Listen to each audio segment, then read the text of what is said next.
Salve e benvenuti su Undead Poets Society, uno spazio dedicato ai vampiri e ad altre creature della notte, tra cinema, serie TV e molto altro. Finalmente siamo entrati nella Brad Prince Summer con l'attesissima stagione di The Vampire Lestat, che si basa principalmente sul secondo libro della saga delle cronache del vampiro di Anne Rice, ossia Scelti dalle tenebre. Dimenticate il punto di vista gotico, romantico e decadente di lui, perché da ora in poi ci addentreremo negli stati alterati della nostra Contessa Lestat.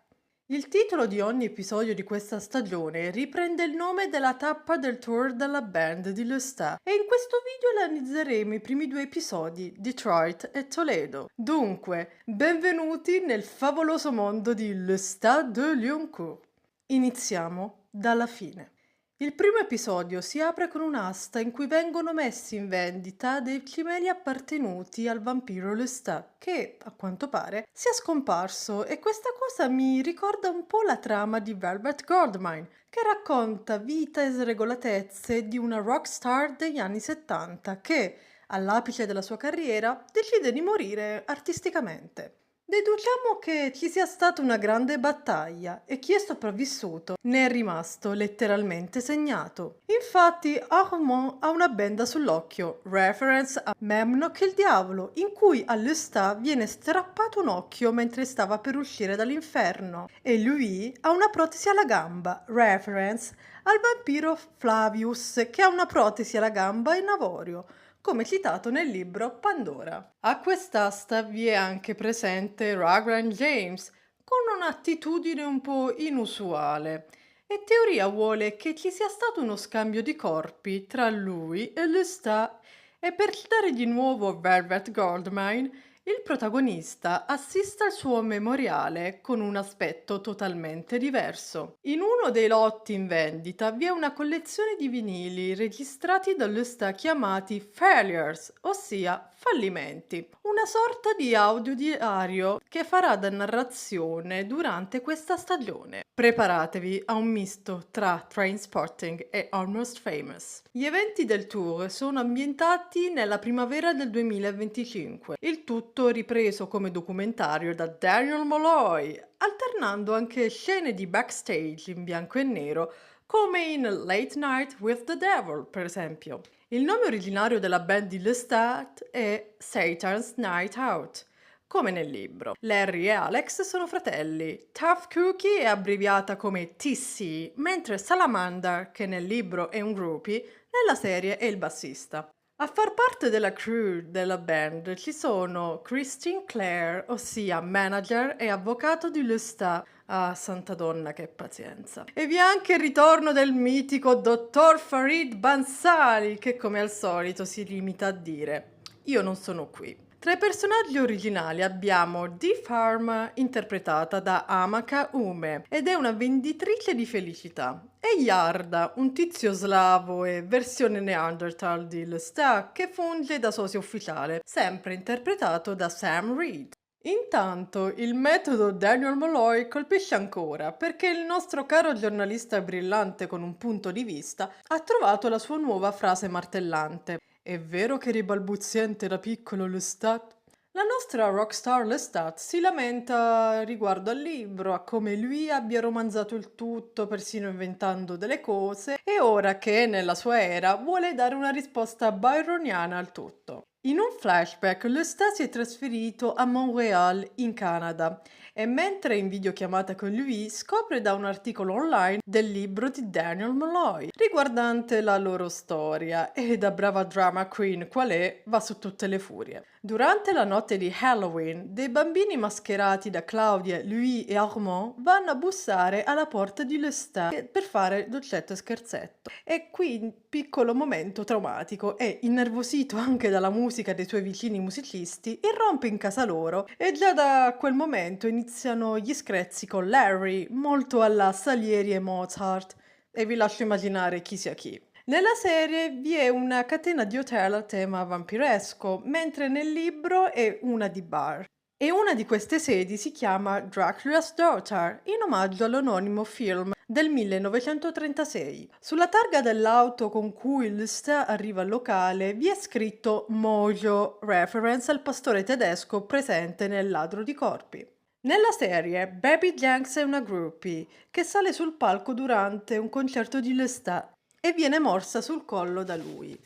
E questa scena è una reference a ciò che accade all'agente del Talamasca Jesse Reeves nel libro La regina dei dannati. Dietro al collo, Baby Jenks ha tatuato Killer, probabilmente è legata al capo della Fang Gang. Lestat riesce a vedere e a parlare col fantasma di Baby Jenks in una specie di esperienza premorte. Tranquilli, la ragazzina si salva. E questa dote potrebbe essere una reference a Blood Canticle, quando Lestat vede il fantasma di Patsy, la mamma di Torquil Blackwood, prima che raggiunga l'aldilà. Come nel libro, Tim e Russ sono due membri della Turf Team, volevo dire della Fang Gang, e che nella serie viene rappresentata come una versione 2.0 dei Figli delle Tenebre, ritenendo che Armand abbia detto la verità e vogliono far fuori Lestat per essersi esposto un po' troppo come vampiro. Vi è il ritorno del nostro amato vampiro Sam Barclay, che conferma che era una spia al Teatro dei Vampiri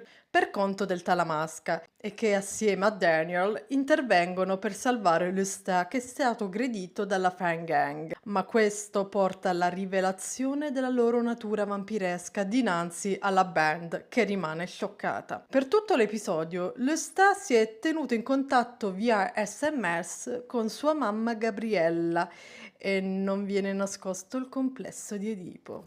Il secondo episodio si apre con un flashback. Auvergne, Francia, 1772. Lestat nasce in una famiglia di marchesi ed è l'ultimo di 7 figli, di cui solo 3 sono sopravvissuti. Il piccolo Lestat vorrebbe entrare in monastero per studiare, ma viene ridicolizzato in modo brusco dal burbero padre e da quei 2 miserabili dei fratelli maggiori, a causa della sua balbuzia.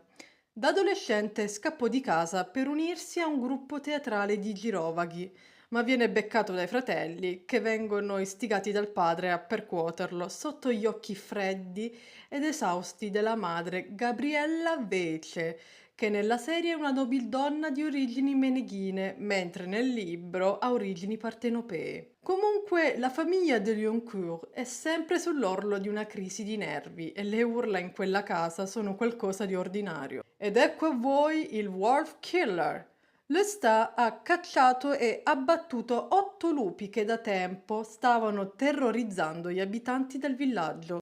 Ma ahimè ciò gli ha costato la perdita del cavallo del suo adorato mastino. Scelta originale della serie, le cicatrici che notiamo sul petto di Lestat sono dovute alle ferite procurate dai lupi. Tornando al presente, la band vuole delle spiegazioni da parte di Lestat riguardo alla sua natura vampiresca e in particolare Alex è colui che teme di più tutta questa situazione, a tal punto da decidere di lasciare la band, nonostante Lestat e non solo lo ritengono molto talentuoso, al contrario di suo fratello Larry. Gabriella, sotto il nome di Sofia, che non è una scelta casuale in quanto significa in greco sapienza, anche perché lei era l'unica istruita in quella famiglia. Si unisce al tour e quella vecchia volpe di Daniel Molloy non si lascia mancare l'occasione di flirtare con questa misteriosa vampira. Lestat e Gabriella passano del tempo assieme andando a caccia in uno strip club,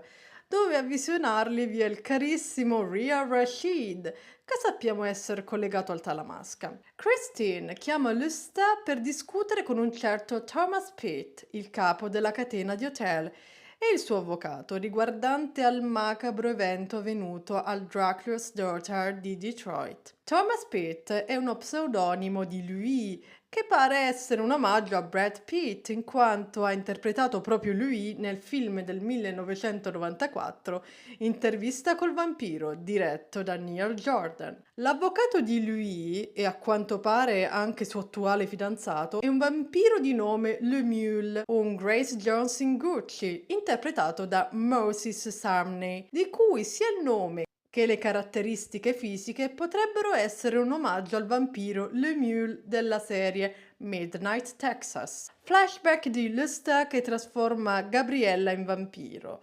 E scelta originale della serie, madre e figlio si prendono una dolce vendetta facendo fuori tutta la famiglia de Liancourt. E reference cinefila, il marchese viene esposto come Rinaldo Pazzi nel film Hannibal del 2001. Dopo lo show di Lestat, lui si incontra con Daniel, ammettendo che non è per nulla soddisfatto di come sia stato rappresentato nel libro. E il nostro Danny Boyle rivela che questo documentario su Lestat sia stato richiesto dai suoi produttori, che sono gli agenti del Talamasca Raglan James con l'inseparabile Rashid, che vorrebbero parlare in privato con lui. Raglan James fa presente a lui che negli anni ha fatto fuori ben 31 agenti del Talamasca, ma lui gli fa presente che sono 32, in quanto anche David Talbot è una delle sue vittime. Devo dire che questa scelta dei produttori di far morire off-screen un personaggio cardine nei libri come David Talbot è molto discutibile, ma la speranza è l'ultima a morire e potrei avere una teoria. Nel libro Il ladro di corpi, negli ultimi capitoli, avviene lo scambio di corpi tra Raglan James e David Talbot.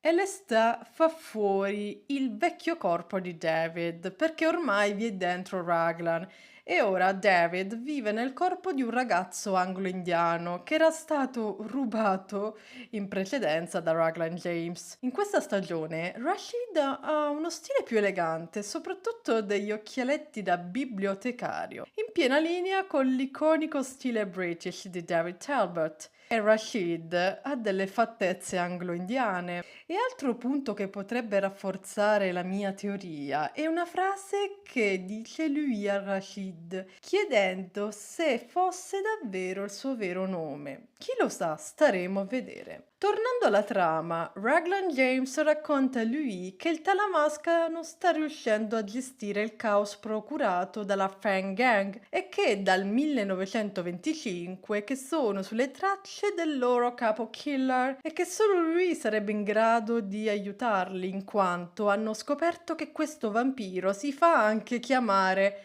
Bruce e che in passato la povera Claudia ha avuto a che fare con lui in modo disdicevole. Se questo video è stato di vostro gradimento, mettete like, iscrivetevi al canale, commentate e condividete con i vostri amichetti notturni. Noi ci vediamo con le analisi dei prossimi episodi di The Vampire Lestat. Au revoir mon cher!